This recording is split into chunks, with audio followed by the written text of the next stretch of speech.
கோடை காலம், எரிபொருள் மற்றும் மூலப்பொருள் விலை உயர்வு உள்ளிட்ட காரணங்களால் கேன் மற்றும் மினரல் தண்ணீர் பாட்டில் விலையை உயர்த்தி தமிழக அடைக்கப்பட்ட குடிநீர் உற்பத்தியாளர்கள் சங்கத்தினர் அறிவித்துள்ளனர். எங்கேயோ போர் நடக்குது, இங்க வந்து தண்ணி ஏறதுக்கு வேலையே கிடையாது. நிச்சயமா தண்ணி விலை ஏற்றது உடனே கட்டுப்படுத்தணும். மக்கள் எவ்வளவுதான் அவதிப்படுறது? 2 ரூபா 5 ரூபா இப்படியே ஏற்றிட்டு இருந்தீங்கன்னா எப்படி மக்கள் நிம்மதியா இருக்க முடியும்? மக்களுக்கு கஷ்டம்தான். அதே மாதிரி எல்லாரும் ஊதியத்தை ஏற்றணும்ல, கவர்மெண்ட் தான் பொறுப்பு. மேற்காசியாவில் இஸ்ரேல், அமெரிக்கா, ஈரான் இடையே நிலவும் போரால் கச்சா எண்ணெய் மற்றும் எரிவாயு விநியோகம் தடைபட்டு இந்தியா உள்ளிட்ட உலக நாடுகள் ஸ்தம்பிக்கும் நிலை ஏற்பட்டுள்ளது.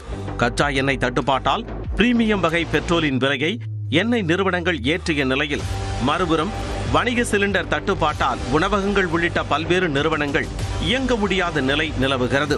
அதையும் தாண்டி இயங்கும் உணவகங்கள் உள்ளிட்ட நிறுவனங்கள் சிலிண்டர் தட்டுப்பாட்டை காரணம் காட்டி டீ, காபி, தின்பண்டங்கள், இனிப்பு, கார வகை உள்ளிட்ட பல்வேறு பொருட்களின் விலையை கடுமையாக உயர்த்தியுள்ளன. அந்த வரிசையில் கேன் மற்றும் மினரல் தண்ணீர் பாட்டில் விலையை உயர்த்தி தமிழக அடைக்கப்பட்ட குடிநீர் உற்பத்தியாளர்கள் சங்கத்தினர் அறிவித்துள்ளனர்.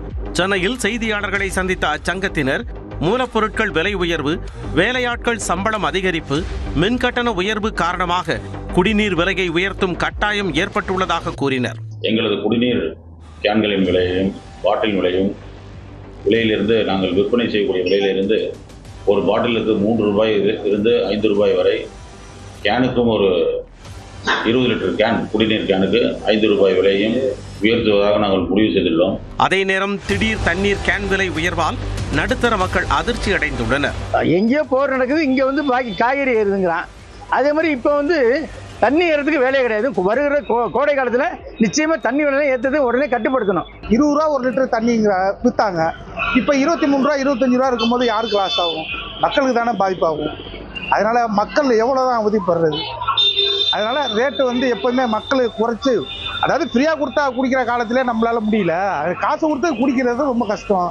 அதுலேயும் நீங்க 2 ரூபா 5 ரூபா இப்படியே ஏற்றிட்டு இருந்தீங்கன்னா எப்படி மக்கள் நிம்மதியா இருக்க முடியும்? தண்ணி பிரச்சனை வந்ததுன்னா சாதாரண ஒரு டீ கடையில் போய் தண்ணி கேட்டாவே இல்லைம்பாங்க. நாங்களும் விலை கொடுத்து தான் வாங்கி ஊற்றுறோம், கொடுக்க முடியாதுன்னு சொல்லுவாங்க. அதனால இந்த தண்ணிக்கு ஏற்றின வரியை குறைக்கணும். மக்களுக்கு கஷ்டம்தான். மக்களுக்கு அதே மாதிரி எல்லாரும் ஊதியத்தை ஏற்றணும்ல, அவங்களுக்கு ஒரு ஊதியத்தை ஏற்றணும், அதுக்கேற்ற செய்யணுமா இல்லையா? கவர்மெண்ட் தான் பொறுப்பு இருக்கு. அதாவது வெளிநாடுகளில் வர அந்த மூலப்பொருளுடைய விளைவாடை குறைக்கிறதுக்கு என்ன வழியோ அதை அவங்க எடுக்கணும், அதை சரி பண்ணணும். சில்லறை விலையில் கேன் ஒன்றிற்கு 5 ரூபாய் வரை விலை உயர்த்தப்பட்டுள்ள நிலையில், இதனால் நடுத்தர குடும்பத்தினர் மாதந்தோறும் 150 ரூபாய் வரை கூடுதலாக செலவழிக்க வேண்டி வரும். சென்னை உள்ளிட்ட நகர பகுதிகளில் பலரும் கேன் குடிநீரையே பயன்படுத்தி வருவதால் இந்த விலை உயர்வு சாமானிய மக்களை அதிர்ச்சிக்குள்ளாக்கியுள்ளது.